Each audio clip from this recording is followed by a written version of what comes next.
I know it had to be crazy, even just to your family, friends, people that know you, because this literally made headline news in Dayton, and all around. Like this was like a major bust for them. So how was that, knowing like, man, they got me on TV, they got I'm plastered everywhere. How did that feel? And I know that had to be a lot for your family and friends to see. It was, for me, it was disturbing.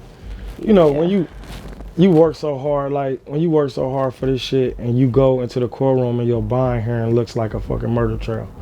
This is just the bond hearing though. This is not nothing like sentencing. This is your bond hearing. Like for the judge to tell you whether or not you getting out. You got fucking 20 fucking federal agents there that's showing a judge like this guy is a danger to our community, which is a sound bite because that's what they say with everybody. Yeah. But then you got so when they do that, and then they got this big ass like 100-inch screen that's in the courtroom, and then they play one of your videos.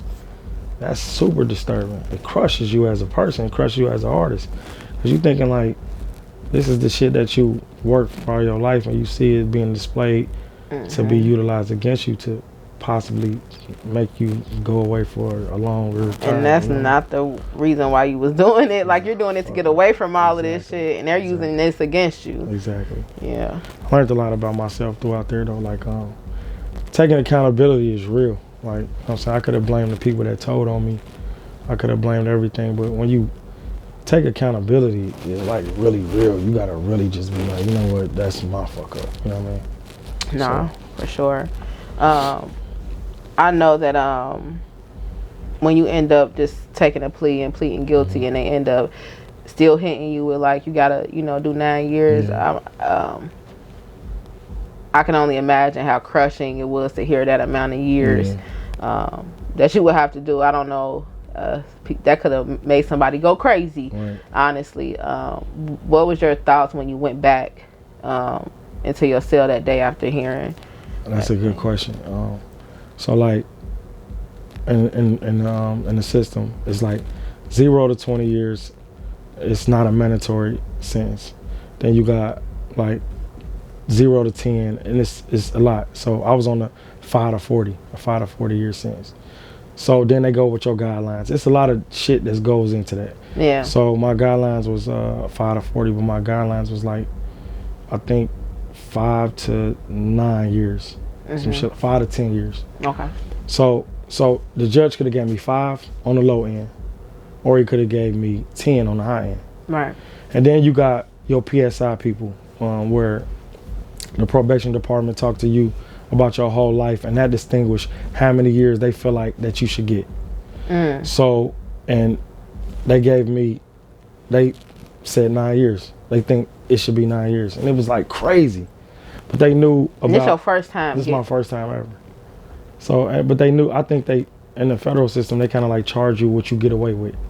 They knew who I was. They knew how long, whatever. You know what I mean? And they knew they couldn't. You know what I mean? Yeah. So then they know you don't really want to tell them nothing. So that's even worse. You know what I mean? So yeah. So when he gave me the 9 years,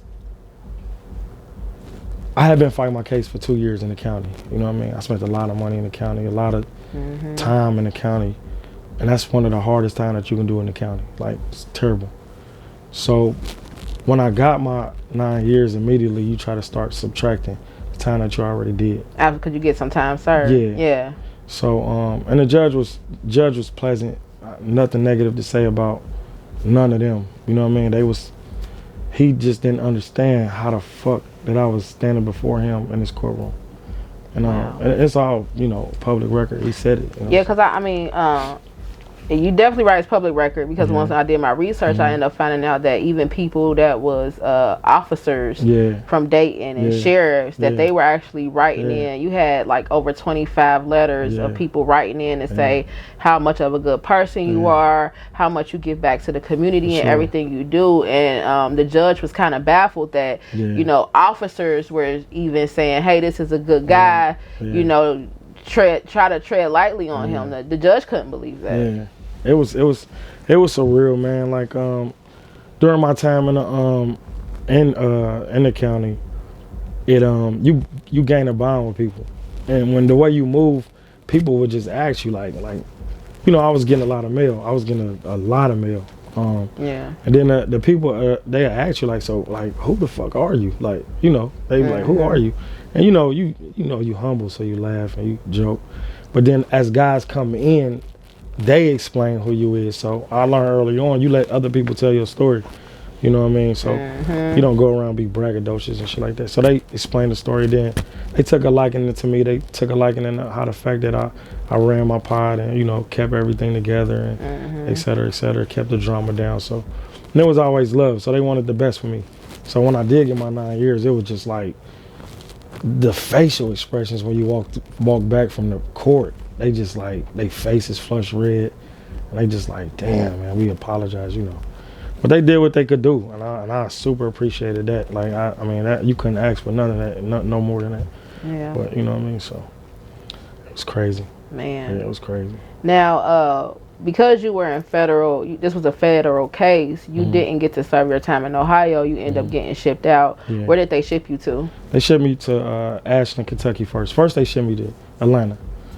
And I stayed in Atlanta for quite some time. Then they shipped me to Ashland, Kentucky. Okay. And it was cool. Then I just bounced around every fucking where because I kept getting in trouble and shit. Okay, that's what I was wondering. So when you end up, you kept getting in trouble for what? What was going on to where you kept getting in trouble while you was already in prison? Phones. It was a lot of phones. The first one they had us under investigation for some stupid shit. Then majority of the time it was phones. Yeah, it was phones. Because you wanted to stay connected. Yeah, and then they give you but I even appreciated that. Like, I take the good with the bad because, like, when you getting shipped out, they take you to places that you don't want to go.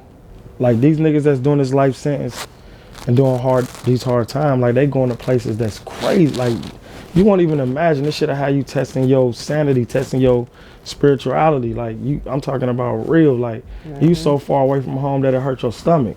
Yeah. Like, so these niggas you gotta be real. Like, I don't think it's no place that niggas want to go. Niggas don't even think before they do shit. You know what I mean? So I think once they realize it, I mean, you know, whatever. You know what I mean? Man, for sure. And I know that had to be hard even for your family because with you being so close knit, where like you move in a unit and you know you got a daughter, you know you got your mom, siblings, all of this, and you know it ain't like you getting locked up on some state stuff where somebody can drive a couple hours away and see you. You're literally like over the way, hours and hours away. How hard was that on your family? I think it was difficult, but my support system was super strong. Like it was super strong. So I don't think any place I've been, I don't think I didn't get a visit. Like, I was all the way in Loretto, Pennsylvania, and I got a visit. You know what I'm saying? So my support system was super strong. There's nothing, no complaints about that.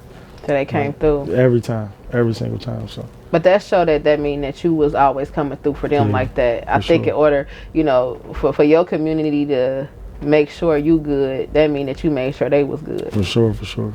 I mean, you know, reciprocation. You know what I'm saying? So, you know, it was always love, and it was hardships too. Like, sometimes, like, especially during COVID, prison teach you a lot about yourself. Cause like any given time, like, you know, when you was free, you got so many guys around you, 50 niggas, whatever.